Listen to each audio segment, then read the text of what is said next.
Okay, y'all, taking a little bit of a different tact with today's video. We are breaking up section 1.4 into two different parts. So we're talking about the subsets of lines and planes. And I almost just fell. That's all right. I'm not tired. Part one, we're just talking about lines. So what you see on the board is a good start that maybe you want to start copying down while you're sitting at home. Have that there.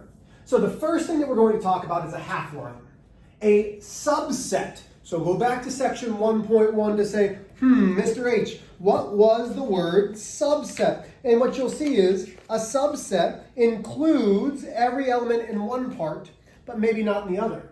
So a subset of all points on a given side of a point on that line. So half line AB is denoted as this open circle AB. That means we're not including A, but all of the points over here on this line. Okay, so it's a subset because it includes all of the points on the entire line, but the entire line doesn't include just that. Okay, so those elements are only part of one of those sets.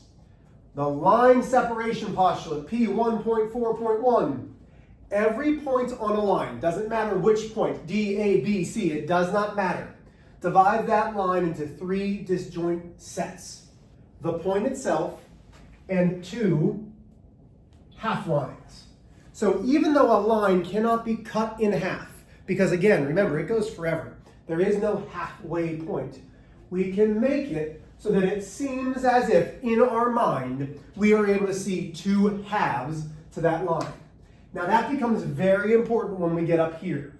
Ray and segment are going to be important. Right now, we know a line goes forever in both directions. It is a two-dimensional, straight piece of collinear points that go forever and ever and ever and ever and ever and ever and ever and ever and ever.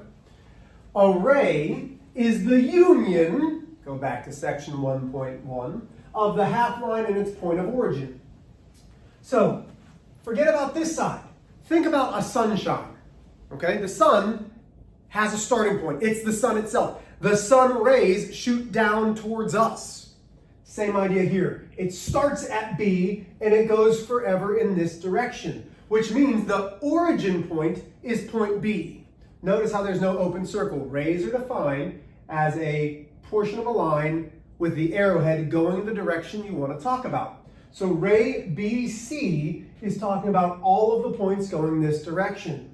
Ray CB starts here and talks about all of these.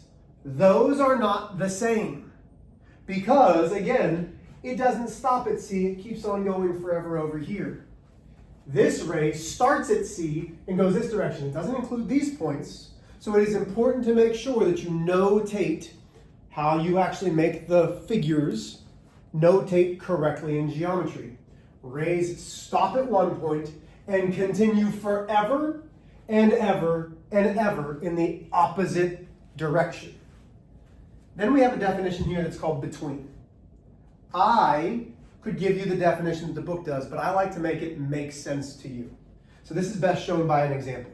First off, for a point to be between other points, it has to be collinear. So right now I have a line with three collinear points, A, E, and C.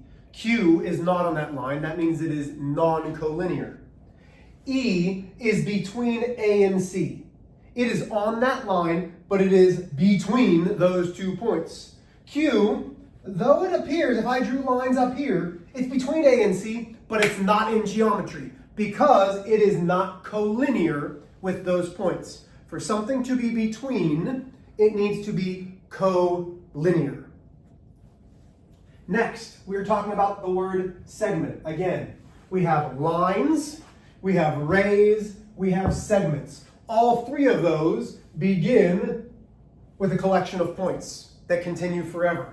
So a segment consists of 2 points. So to have a segment, you must have 2 points and all the points between them. Okay? Segments have 2 endpoints. That means they stop on both sides. They do not go forever. A line goes forever in both directions. A ray goes forever in one direction. A segment stops.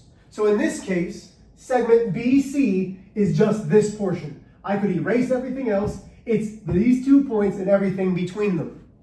segment BC is the same as segment CB. Why? Because it's including the same amount of information. That is critical.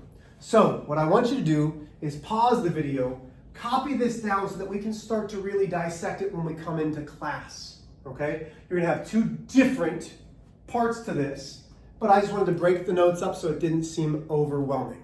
If you have any questions, let me know. As always, I love you, kiddos.